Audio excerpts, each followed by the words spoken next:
I'll call it risk off. Unless I misunderstood the question, you're asking about admin.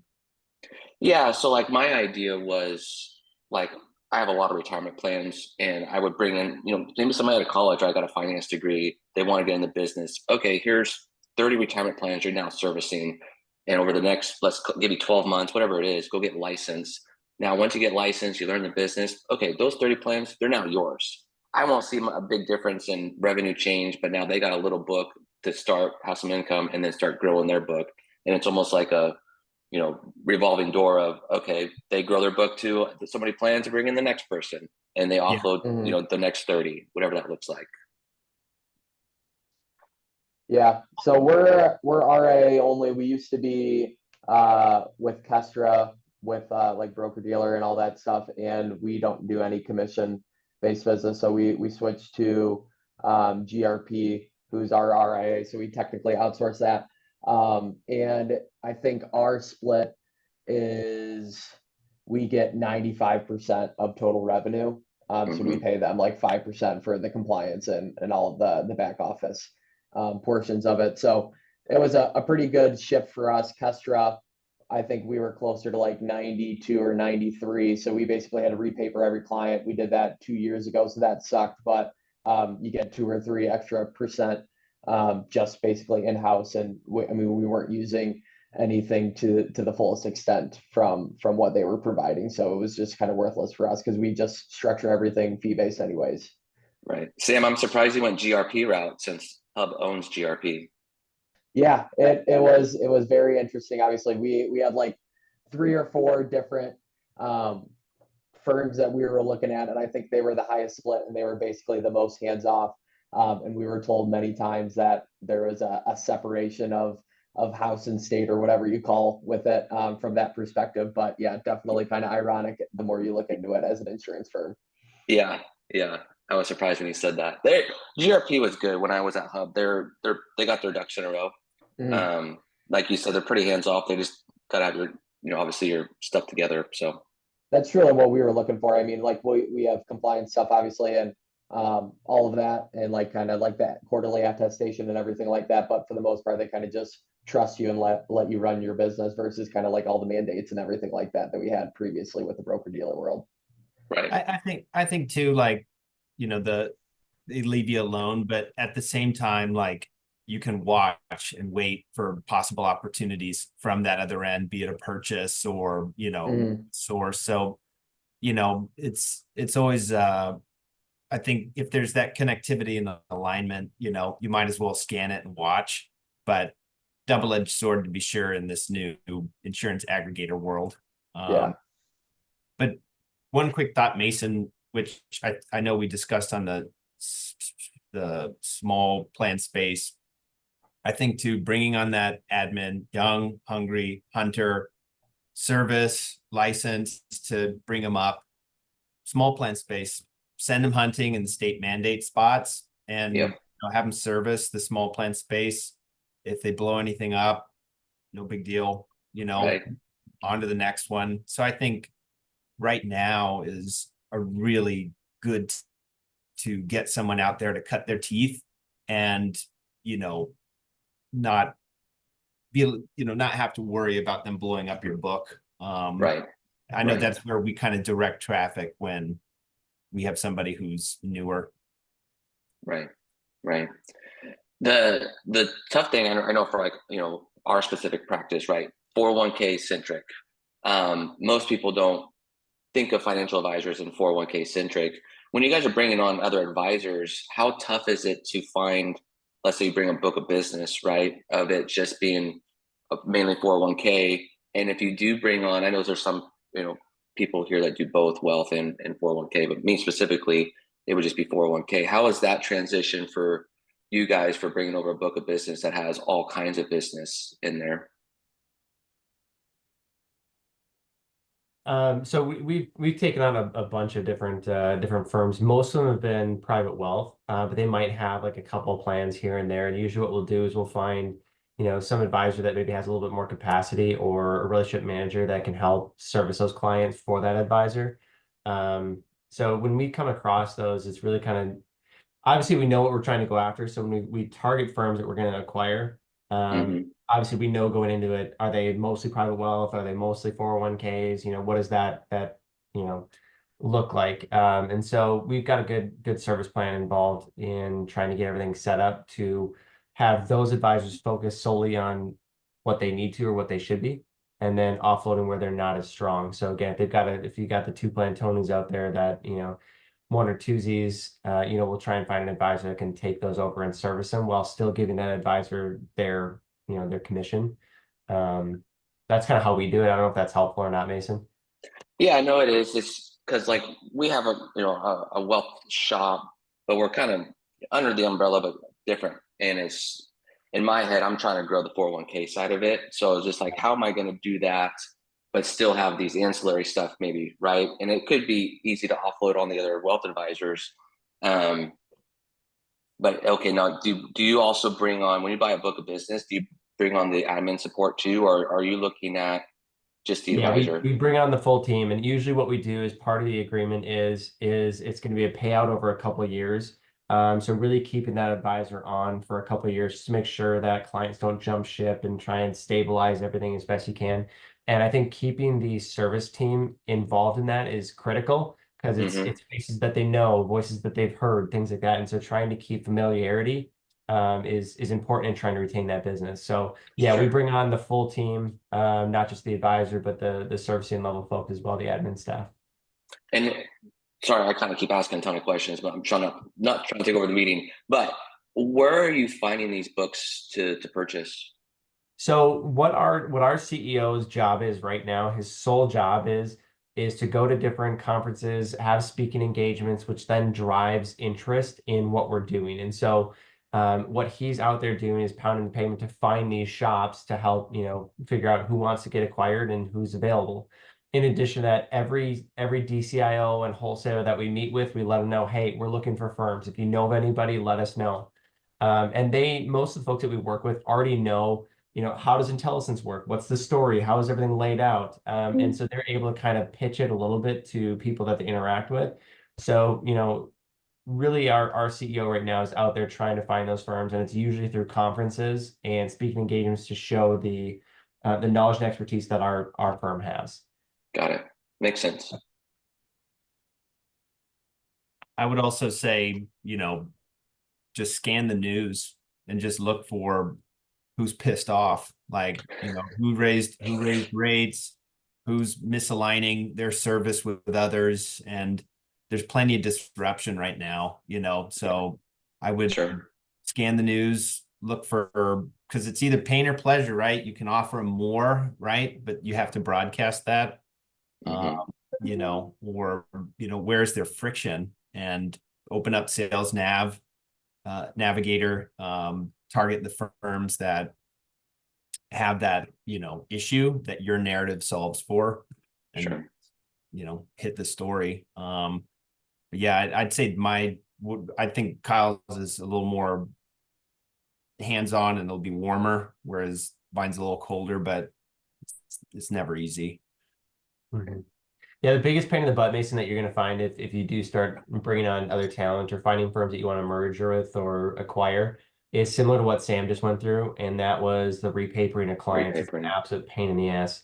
But honestly, that's probably the biggest friction that you'll find in acquiring those firms. And of course, you've always got the culture, right? So making sure that those cultures fit and align. Otherwise, I mean, it's butting heads. So those are probably the two main areas. And the nice part is so our firm has our own RIA, so we don't have to offload to another provider.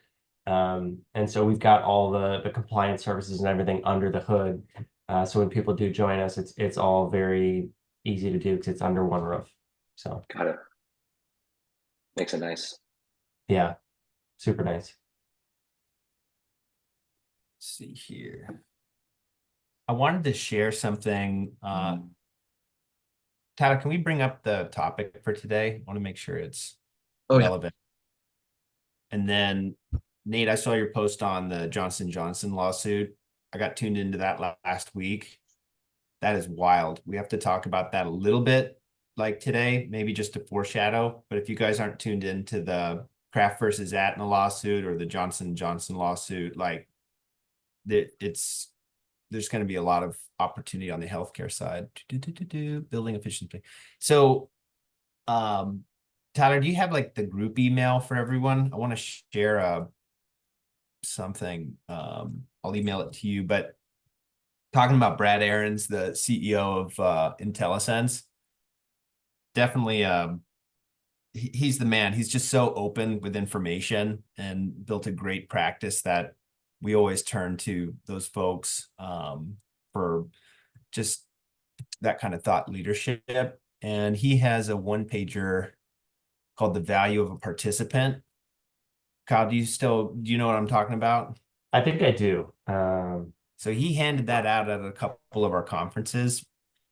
And Tyler, if we could maybe share it in chat or something to these guys, but streamlining service models, realigning service teams, and then efficiencies to, scale up your practice. If you guys are like me, really all I know is 401k. I don't know wealth. I don't know insurance very well at all.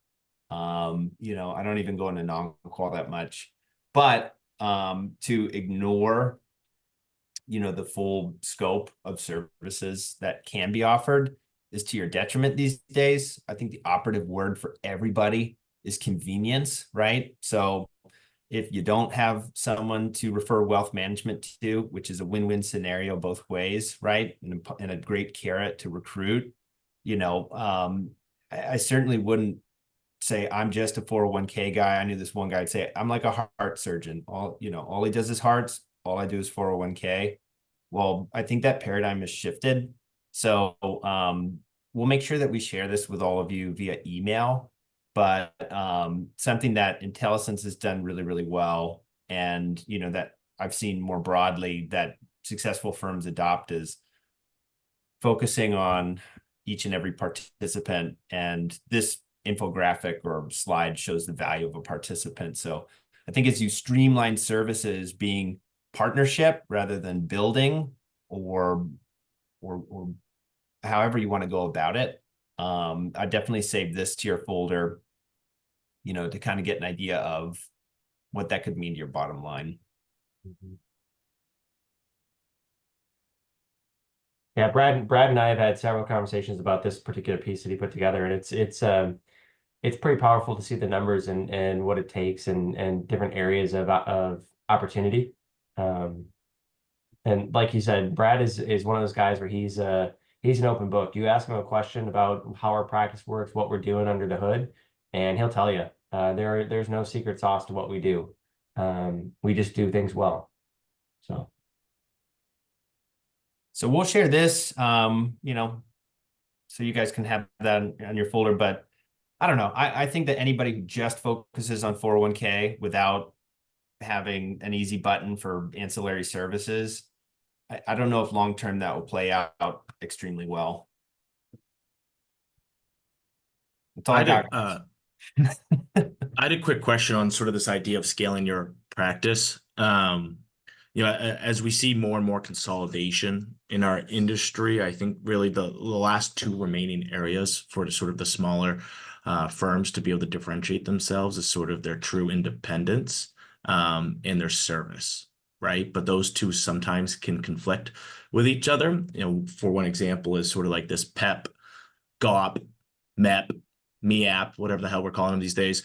I guess I'm curious to hear from other people how you're able to build some efficiencies within your practice and specifically within your client service model so you can still deliver the same level of sort of white glove attention to differentiate yourselves from a consolidator, but while also maintaining some level of sort of objectivity and independence from a fiduciary perspective. Because you just shove every plan into the same PEP. Are you really acting in their best interest? Are you acting, in your own best interest? So I guess that's something we've been wrestling with. I've been wrestling with, because I do think there's an opportunity as we see more and more of these big consolidators start to push advisor managed accounts, start to push their own PEP, start to push these things. We're kind of moving back to where we were as an industry 10, 15 years ago. And I think if you're a hyper fiduciary focused firm, it's a really nice way to differentiate yourself.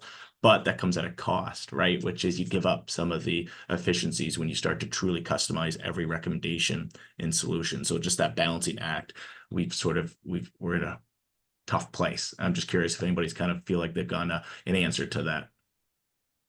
I don't think PEPs are selling that well. If you can look up their filings and like what's in there, and I've never seen for small plan space, which is where I see a ton of growth. Like, it's cookie cutter. I've not seen a tremendous amount of growth within it, and I think it's a litigation risk personally. By the way, I feel safe with you guys, so I'm just going to be honest. Like, we had an ERISA lawyer come up, and we asked about because first off, they go economies of scale, right? Okay. But as the economies of scales grow, you're gonna have deeper pockets, and now all of these risk off onesie twosie plans are in the sights for a lawsuit. And the solution the ERISA lawyer threw out was, well, what we do is we just clone it, and then you start feeding that new one, right? And it's like, well, I don't know, that just kind of defeats the purpose. And then I've heard, I'll share another article in chat. I'll dig it up after this, that like just administrating, like to, terminate the plan, roll it into a new 401k with a MEP. Sounds like a whole can of worms, but it seems like I think MEPs and PEPs make a little more sense upmarket, because with larger, more sophisticated PEPs, you have more plan customization, economies of scales are more quickly achieved.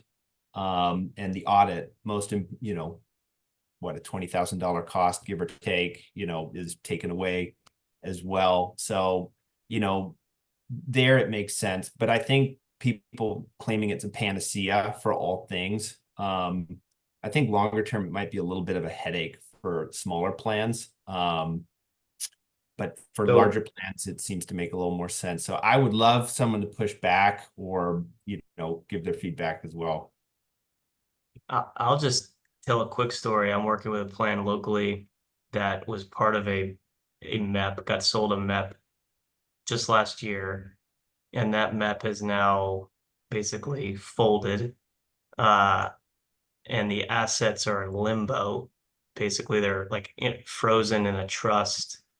And I think this was a company that was started. It was called Prosper Retirement. It's a company that was started to be a MEP. It quickly went out of business. This business owner now has like 10 employees, and their assets that are just sitting at Reliance Trust frozen. And he got referred to me. He's like, I don't know what the hell to do. So I'm working through that right now. But I think there's risk with I think you're seeing like kind of new actors and new, kind of people come into the business to try to take advantage of this, that it's going to backfire on a lot of people. Yeah, I think the plan provider being that additional, layer of fiduciary coverage too is being tested to where it is coming back to the plan administrator. But I shared an article in chat. There's this fellow Eric Droblin, who runs a record keeper, who's always putting out good content, but he's skeptical, so take it with a grain of salt. But I've never, I'm a rough chops guy. I've never had anyone go, oh my God, these PEPs I'm crushing it, like in the small plan space, which again is my focus. And here's the proof. Most people, when I look up their filings for PEPs that they've made, I've never seen any significant year-over-year growth. I've heard good stuff like the Aon PEP, like they seeded that with some big plans and that made a splash. But I don't know if you guys have seen any huge, wonderful success stories, but I'm still waiting and watching before I even think about, moving forward with a PEP or a MEP. I can be the one that can healthy push back here. So we actually have 2 pretty successful PEPs and 2 MEPs that are also very successful right now. So the 2 MEPs that we have are specifically around cannabis, and those have been growing like crazy. And these are all like startup plans. So the one we started up in late 2022, and to date we have over $20 million in there now, and it's growing quickly. That one is only cannabis companies, and most of these companies have like, some of them are like 15-person operations, some of them are 2,000-person operations. So it really ranges in size of what they're doing. So Kyle, is that yeah. through LRS? No, it's actually through PCS Retirement is who we're doing it with. So there's only, from what we found, there's only 3 firms in the entire country right now that'll touch anything cannabis. PCS Retirement, LRS, and shit, I remember the other one. Is it ABG Rocky Mountain? It used to be AG Rock Mountain, but they got bought out by PCS Retirement. Oh, okay. Yep. So ABG Rocky Mountain is the reason why PCS is now dealing with cannabis. Okay. There's one more. I'm trying to remember who it was. It'll come to me by the end of the session today. But so we've got 2 very successful MEPs there, and where those are helpful is most of these cannabis companies, they don't know what the heck they're doing. To the point that you made, Bill, is I agree with the startup plans. A lot of this is just kind of mush and muddy water, and they just don't understand things. But from a compliance standpoint, they're doing everything that they need to dot I's, cross T's. They just need to make sure that they process payrolls efficiently. And so we've seen a lot of success there. Now, our 2 PEPs that we actually have for broader clients, not just specific to a specific industry, we've actually seen pretty good uptake. And most of those plans are going to be your audited plans, because it's a very easy sell to say, hey guys, would you like to have your $20,000 audit fee annually, or would you like to go down and you're capped at $2,500 for your annual audit? It's a pretty easy sale there. And again, from a economies of scale, it allows us to have one investment menu, basically 1 or 2 meetings a year where we'll go out and we'll broadcast to the entire PEP. Here's what we're doing for the fund reviews. This is what we're thinking, blah, blah, blah. But it still allows you to do the white glove service. So Nate, what you were asking about is you can still do your participant services. You can still do your group meetings. You can still do all the financial wellness stuff that you were doing previously. This just allows you to be more efficient on the investment menu and reducing how many RIA meetings you have to have. So that's where we certainly see some efficiency there, but you're still going to get the same, participant phone calls and group meetings and stuff like that. So I don't know if that's helpful or not, but that's what we've seen. So Do you guys, I love it. Yeah. Yeah. Go on. do you guys, Kyle, do you have a group of plans products specifically for unaudited plans, rather than having them subjected to an audit through like a potentially small to medium-sized PEP, having some sort of build a lot of the same efficiencies on your end, one single service provider on the record keeping side, 316, all that fun stuff, one single lineup? To an extent, we do. So we've got a GOP that we're currently operating right now. I wouldn't say it's as efficient as it could be. I don't know that I'm totally sold on it, but from a pricing efficiency standpoint, it makes a ton of sense. But I can't say that I can't say that I'm totally sold on the GOP side of things as much as the PEP and MEPs. Can you broadcast, like, have that, speak to the whole GOP versus the whole PEP, or is there like, you know what I'm saying in terms of a service? Because one's just block discount, the other's kind of papered up obviously differently. Can you do that, or do you have to service each differently in the GOP? And like, how are you guys? So could you compare and contrast service between the PEP and the GOP? Yeah. So with the GOP, you're still going to have fiduciary liability that the plan sponsor is responsible for, things that they have to do, versus like the PEP and MEPs. All the kind of the day-to-day administrative operation stuff and compliance stuff is done by the PPP. But I'm thinking of it from a plan sponsor perspective. Where do I see efficiencies there? Certainly reduce costs. There are some, I don't want to say 316 because it's not really 316, but like fulfillment services that your GOPs can offer to help ease some of the administrative burden. But we don't see any major, or at least I don't see any major efficiencies from a GOP perspective versus going to a MEP PEP. And so then on the when you go to audited plans, 100+ lives, where again I see the value, like I'm saving you a chunk right away. But do you have plan design flexibility within those PEPs? And and do you have a perspective, like, is it a little more rigid, or, does it really just cut out, frills that aren't, maybe necessary? across the board. What does that flexibility look like with what you guys have and for plan design? So each plan has full flexibility as far as what they want to do. Now, we usually try and go into those conversations and say, hey, this is what we recommend you guys do based on, you know, what your demographics looks like, what you guys are trying to do from a business perspective. But everybody has full flexibility in what they want to do. So if you want someone to have dual eligibility, they can have dual eligibility. If you want to have someone that has, you know, vesting versus no vesting, all that stuff is on the table, and people can be flexible as they want to with their plan design. So in the MEPS PEPs, you can do whatever you want as a plan sponsor for your business. So we don't necessarily see a ton of efficiency there. I don't know if anybody else has experienced that, but we have full flexibility on those. Cool. Nate, hopefully that was helpful for you. I don't know if that was or not, but certainly I'm a believer. I think it makes sense in certain areas. Do I think it's perfect for everybody? No. But do I think it's good for most people? Yeah. And we're one of the shops that does, so we have our own CITs and we have managed accounts. We don't charge for either of those. In fact, they're value adds that we give to our clients. So we're one of the only firms out there that I'm aware of that has both CITs and managed accounts that we don't charge extra for. And usually in the MEPs and PEPs, those are going to be the QDIA. So for everybody that adopts into that, their QDIA will be the managed account solution, which then ties into our CITs. And so there's 100 and maybe 1,000 different ways that you can slice and dice the CITs based on what certain people need for, you know, allocation requirements. So that's something that we do roll out to everybody is the QDIAs. They're going to have the managed accounts with the CITs underlined, and they'll have access to that menu.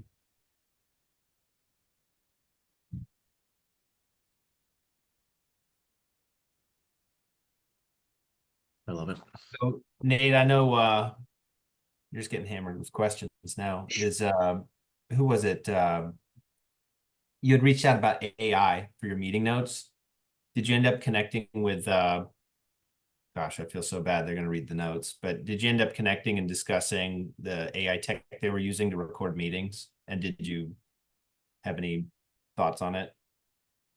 Yeah, I got some feedback from a couple of folks, so thank you for that. I don't know if anybody else's company operates on like EOS, the entrepreneurial operating system. It's for like small businesses, but long story short, we operate in these like quarterly like rocks. And one of our analysts, his rock this quarter is going to be on basically meeting minutes and AI. So he'll be sort of spending the quarter doing some deep dives into that. And I sent him some of those suggestions that people had given. Obviously, big concern around cybersecurity, data privacy. But I will report back once he's completed that rock, and happy to share that with people. That'd be awesome. Any other thoughts on this topic, or we could dive into the Johnson & Johnson lawsuit? Bill, before we do, I'd be curious to hear from you because you guys get experience with a lot of different firms, especially a lot of the larger ones out there. What are you guys seeing from some of the bigger firms that are, you know, scaling up and trying to bring some efficiencies to their practice? I'd be curious to hear. I mean, it definitely depends. I think the adoption of fintech is a big part of it because a lot of firms would rather become more efficient in their process than hire another person. Really having the right talent is very difficult to get. But I see firms like yours really, you know, economies of scales on product, and then adopting things like IRA logics is really hot to trot. Enrollment, very hot to trot. Is anyone familiar with either of those? Is that their video software? IRA logics is a rollover software for, you know, your $5,000 balances, where they just auto roll stuff, slap 1% fee on it, and carry on. Enrollment is a kind of video onboarding tool where you can, you know, educate people, get them onboarded to the 401k, and just kind of blast that out and save yourself a meeting. But it really really is an interesting time right now, because I think one of the biggest questions is, do I get bought, or do I partner up, or do I just kind of play out what I'm doing right now? I don't think there's too much secret sauce in most firms, because IntelliSense is unique. I think that but I think a lot of the firms are one or two main advisors, 1 to 3 admins. That's it. And then they lean on home office, or they reach out to tech. And I mean, it's not rocket science. It's finding your center of influences and just running it.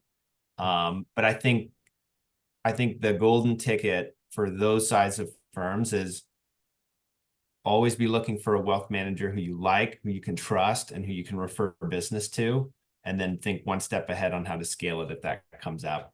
And it's really that simple. But a lot of the folks, we're going to have 2 gold rushes. One is the small plan space, and the other is when all the old people retire, and we'll see what their succession plan is like. But in 10, 20 years, like, we're going to all have a lot more business, you know, not because they wanted to let go of it, but because they had no choice but to go golfing, you know? So yeah, that's kind of what I'm seeing. It's like, I need help with IRA rollovers. There's tech for it. You know, when it comes to plan onboarding and RFPs, like we personally use a fintech solution that like automates it, because it's way better than hiring an admin, having to train them, worrying about, you know, them finding another gig or butting heads and, you know, having politics come up. But yeah, that's kind of my quick take on the whole thing. On the independent side, I can speak to it. Usually home offices, you know, have some things on the shelves. Wirehouses, I can't speak too much to. Is anyone here at a wirehouse? I thought I saw Ray J somewhere. Any thoughts, Jim, on how you lean on stuff? Yeah, so from a service model for the 401k side, we have 3 models. It's fiduciary only, fiduciary and education, which is webinars are going to it, and then we'll do full financial planning as the 3rd one. And we're kind of lucky that we have a financial planner on staff that we lean on to do full financial planning. And he takes that off of our plate. He doesn't do any education. He's not in business development. He is just a CFP on staff. And then, you know, we lean on our IFS desk, which is institutional fiduciary services. And they're coming up with different tools. And, you know, obviously the split could be better, but, you know, they're giving us resources for going after new plans. Yeah. So it's just, you know, just the traditional model. Yep. Can I ask a quick question in the group, sort of off topic, but sort of in this idea of kind of profitability, and I guess the way we think about it, to be a standalone 401k only practice, it's going to be so difficult to build a really large profitable. It's very small margins. And so there's kind of 2 paths forward, right? You can either monetize the employer by offering employee benefits, offering P&C insurance, or you can monetize the participant. And I'm curious, in my view, assets are going to remain in qualified plans, likely through retirement at a much higher rate than they were in years past, partly because the DOL fiduciary rule, PTE 2020-02. Has anybody looked at those software solutions that allow you to basically advise on a participant's 401k balance without necessarily being in a self-direct brokerage window, or without them having to roll it into an IRA where they might get less favorable pricing than where they're already at? I've heard about it one time. Okay. And I can dig it up and maybe bring them onto a call, but I have heard about that tech that you're talking about. All I know is really it exists. Okay. That was a year ago. Anybody else? I'm just thinking, how do you continue to sort of, and monetize a participant? I know sounds so dirty, but just how do you provide financial planning solutions, everything that's been associated with the assets under management model that the industry's been built upon for like 100 years. And maybe I'm being like a tin hat person, but I feel like we're starting to move away from that, and assets are going to stay in qualified plans, which is great for us because who has better access to those participants than the people advising on the plan? And we're not willing to go as far as to actively solicit rollovers from our participants. We just think it's abuse of our role as the fiduciary to the plan. That being said, obviously, as many of you know, you do get those opportunities from the participants that engage you in that. But how do you still continue to provide those services when you're not necessarily going to be custodying those assets? They're going to stay inside the plan. Do you do a fee for service on like a financial planning, like a monthly subscription, or do you provide some sort of, like 338 managed account solution within the plan? It's just tough. Two things come to mind. One, when the account balance is under that 5,000 mark, right? And they get terminated from the plan. You could create a rollover solution there and just capture the nickels and dimes, put a 1% on it. I've seen that. If that's too much, another thought that comes to mind is send them to Millennial Trust. Another thing that comes to mind is like you think about the empowers where they go like, hey, draw a line in the sand. Like, where do where's your mark where you want to service 500,000 and up and below? Juicy, polarizing. Like, I have so many thoughts. And be careful with them. Yeah, they don't I follow know. that rule. I know. I know. I do. Raise your pitchforks. I need some excitement. But like, I'm serious though. I have had, I've been so conflicted on this because it is trust us, and they're for profit. But, I've seen it to where they go draw a line in the sand, 500 grand and up. That's you. We won't touch it. We promise. Okay. I hear it. And then, but below they'll do a split. So, that's like work off, and you can get a cut of something you don't even want to service anyway.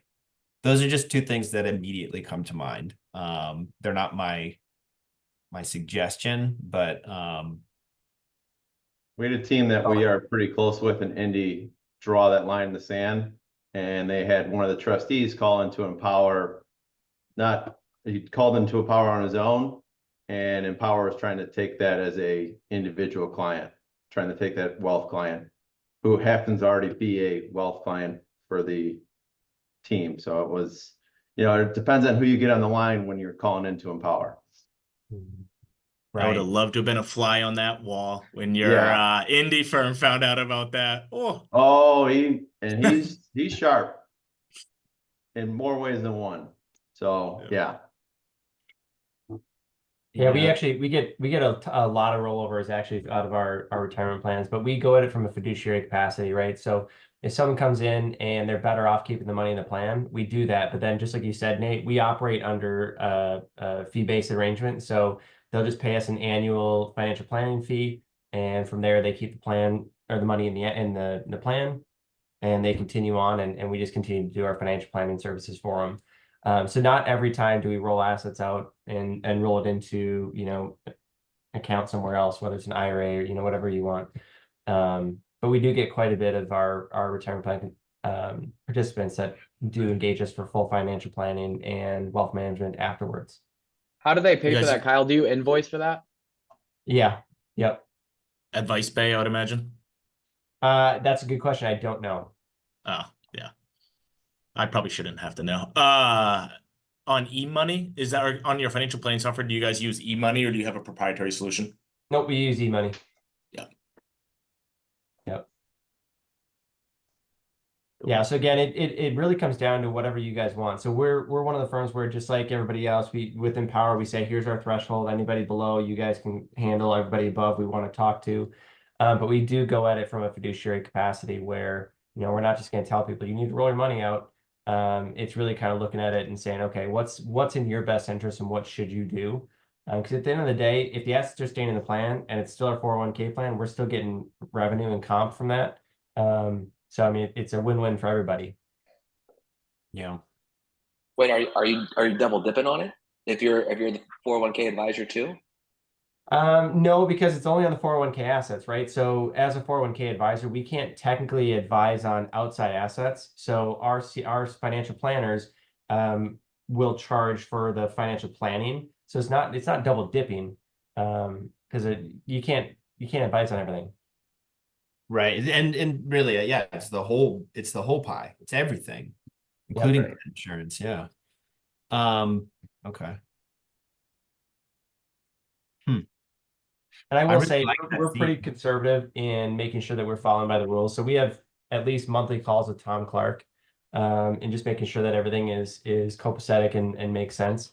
So you know what we do at our firm, I feel very strongly is it's not against the law or doing anything that we shouldn't be doing. But I wasn't meaning to say like you were doing something wrong, Kyle. I was just like, are you doing both? Like, are you still getting your 50 basis points there and charging them? trying to paint a picture for me here, Mason. Yeah, exactly.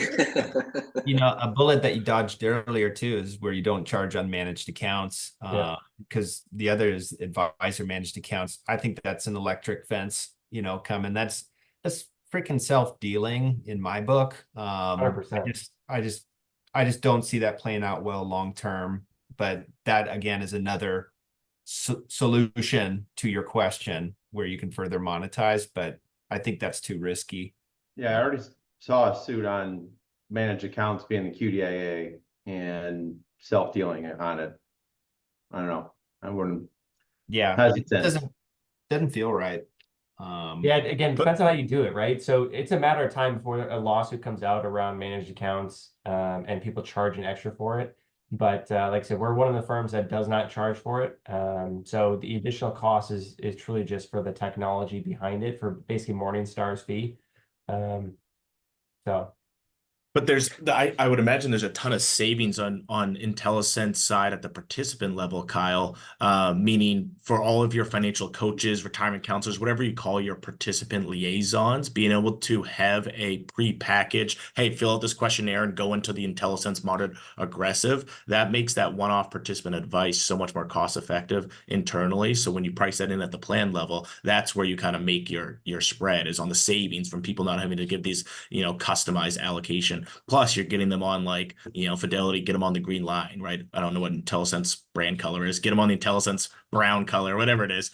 So I think that's a great idea. We hadn't really thought about doing it and then just not charging for it. We'll definitely explore that. Well, the other part of that too is like Morningstar doesn't just look at investment allocation either. So it's going to look at it too from a savings perspective, right? So if you look at someone, you can pull all the data that you possibly can from public databases. It'll tell you, hey, you're not saving enough. You've got a gap.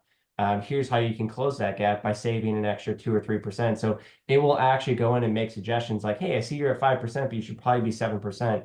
So in a way, it's also helping grow assets in the plan, which, I mean, one could argue, Jim or Mason, that maybe we're making extra money on that because assets are going to continue to grow more from there. But there's certainly efficiencies to be had, and it is good for the participant because it is truly customized advice for them and not just a one size fits all sort of deal with target date funds. Yeah, it's the one time that a participant's getting financial education, financial advice. Mm-hmm.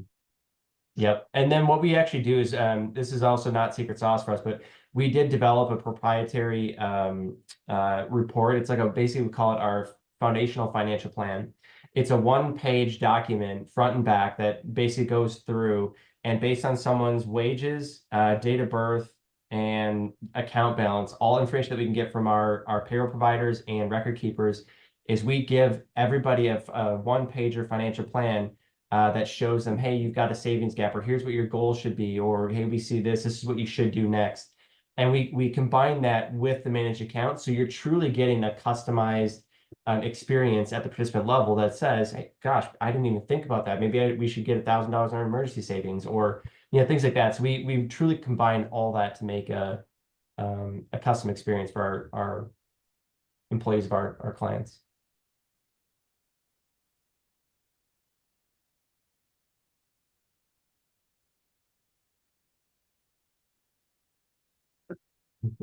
While Bill's up, I think he had mentioned sort of this J&J ERISA breach lawsuit, and I think this is kind of a nice segue back to my point earlier, which is there being kind of two paths, right? You really lean into sort of monetizing the employer, which in my mind is really that fiduciary first route, right? And being kind of the industry leader from taking all of the fiduciary practices we've all like had bred into us on the 401k side and starting to apply it on the health insurance side for two reasons. One, nobody is doing it. The amount of conflicts of interest and self-dealing and price opaqueness, it's just ridiculous. And the margins are significantly better on that side. That's probably oversimplifying the health insurance space a little bit, but I do think there's a lot of opportunity there. And basically that lawsuit was around breach of fiduciary duty and specifically deeming the fees paid as reasonable. Now that's challenging when you're dealing with thousands and tens of thousands of claims on an annual basis. But what you'll find is many of these companies aren't only are they not auditing those claims to make sure that they're reasonable? Many of them aren't even getting access to the claims data because of these crazy archaic contracts they sign with these insurance companies, which in what world could you not have access to your data? But I think that will be a big changing of the sort of the winds from all of this 401k litigation. I think Schlichter and his little merry gang of ERISA attorneys are going to start targeting these health insurance plans. One of the challenges has always been around sort of what's the definition of a plan asset for purposes of calculating what they could sort of have for a settlement, right? It's very easy in the 401k world. We have a big bucket of money that Schlichter can kind of, slice up and take his piece. But in the health insurance, it's a little bit more challenging in the self-insured market. Yeah. Tyler, can you share the packet we put together for the Consolidated Appropriation Act and just I'll grab it. everyone, please. But like to Nate's point, just to summarize, the insurance world is a shadow realm, like where all this kooky stuff happens, and to tell a story to the Johnson & Johnson, right? Like Fortune 100 company, you'd think they'd have great benefits. Some lady there is making 50 grand and she has MS. And she needs to get medicine for that. She goes to the pharmacy and it's like 9 or 10 grand a year, but she needs it. She does that, right? And after a while, she goes, hey, like this is difficult. Like, I wonder what my other options are. And going direct, paying cash, it was something like $50.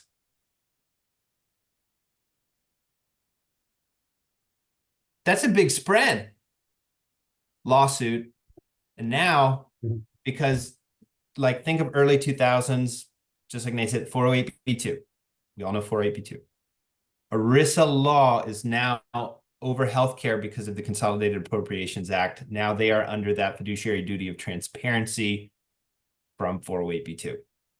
So, there's no mistake, or it's no coincidence why the insurance companies have such large lobbying groups. And it is there are gag clauses to where they can't share information. And the thing that blew my mind, and something we've all known as Americans, is we're getting screwed on healthcare.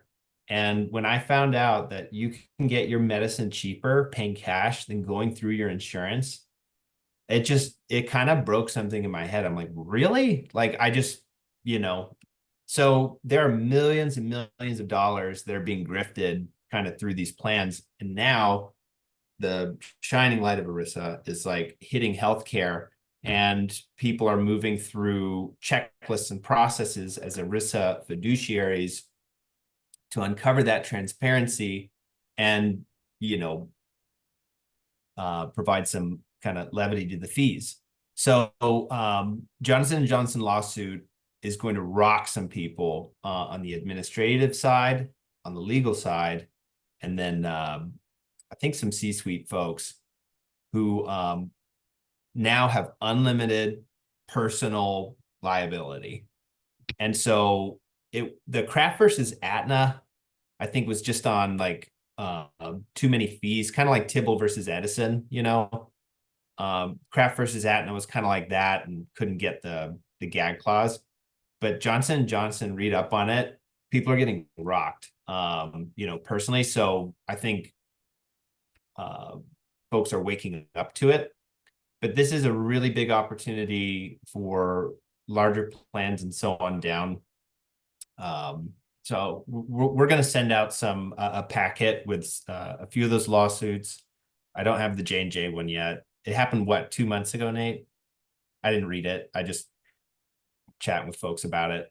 And then there's a couple podcasts on it. But now we have the unique opportunity, when appropriate, to come in and say, hey, as your retirement advisor, like ERISA, as a ERISA fiduciary, it's my obligation to ask, like, are you aware of this new,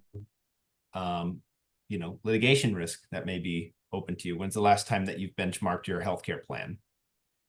And the spread, instead of like, 100 grand, is like, it could be a multiple of that. And I've seen it approached a number of ways.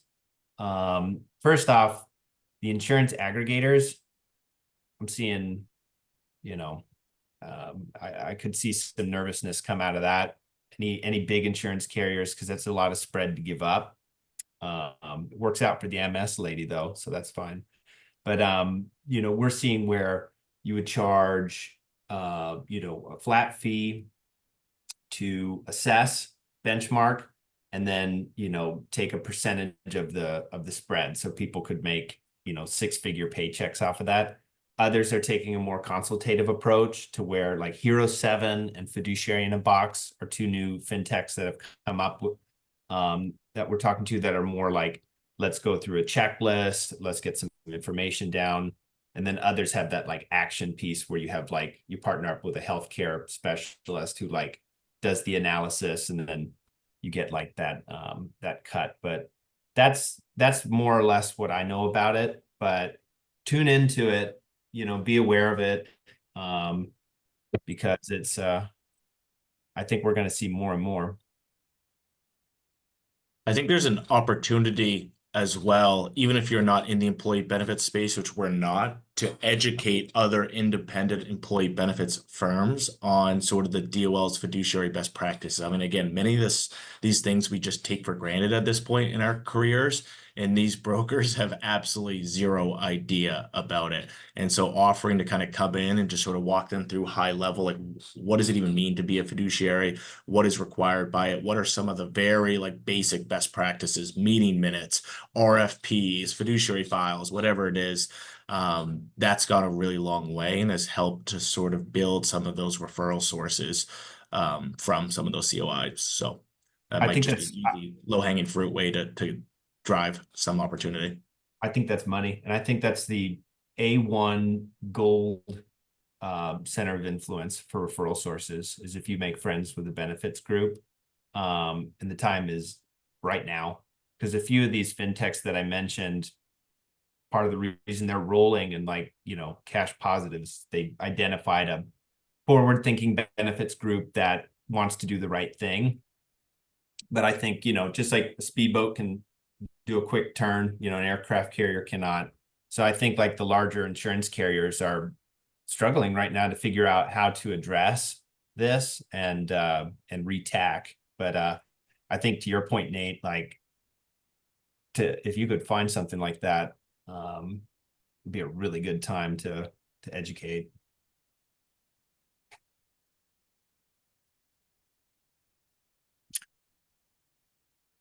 We could make that a topic too, that we could vote on. But in the meantime, we're doing roundtables on it in the Viking Cove side. I'll just toss the information to the group. I said on the call a couple months ago, it was eye-opening for the opportunity there. But I did like what I forgot his name, what he said is the quickest way to get fired as a 401k advisor is to bring in a health. Bring up benefits. Yeah. That's Sean Bjork. Yeah. Yeah, his dad is does like benefits on. Bye, Sam. But his dad was like on the benefit side and used to be this lightning rod, but now we have this path. And if you think about it though, back to your point, Nate, where if you find the forward-thinking ones, what happened to 408B2? We were like, oh my God, our industry is going to crumble, right? This was before I was super active. But it happened, and the people who were doing the right thing, no worries. And the rest just washed into the marketplace for the right people to capture them. So I think being aware of this theme is good for that as well. And nobody likes the idea of like being told, hey, you should probably pay attention because you might get sued. So the way we typically position it is think about all the potential cost savings that you could redeploy in so many different ways to better recruit and retain your employees, right? The amount of fat that's left on the table with these juiced health insurance contracts, they could take that, they could put tuition reimbursement in place, they could put a student loan reimbursement program, they could increase their employer match, they could do all these really, and those are the things that get like CFOs and CHROs really excited because they never get a bigger budget for benefits, right? It's always a shoestring. And so if all of a sudden they can find a lot of money under the carpet that they can then sort of use in other ways, that has gotten a lot of attention. Now the challenge is finding an employee benefits broker that's actually willing and able to deliver on that when you know it's available. I'm sure IntelliSense does a great job just given your guys' background in the fiduciary space. But yeah, so, or some of the ones that are a little bit better in that arena also do 401k. So I don't typically refer competitors in, but we'll say. Yeah. There's so much to unpack. It'll be interesting to see. We'll just need Mr. Schlichter to shake things up a little more, but it's 11:01, guys. This was an awesome call. We'll send out, send topics that you want. We'll compile them. Tyler will send out something to vote on, and then we'll vote on it. And then I think what I'll do is in advance, I'll reach out to the group and see if there are subject matter experts who don't aggressively sell us something, you know, for next month. Or do you guys prefer like it just being us? You know, or both, but maybe it depends on the topic. I'll send an email. All right. Well, that's all I got. Awesome. Thank you. Awesome. Thanks, guys. Thanks, everybody. Thanks, guys. Talk to you later. Take care. Bye. Like,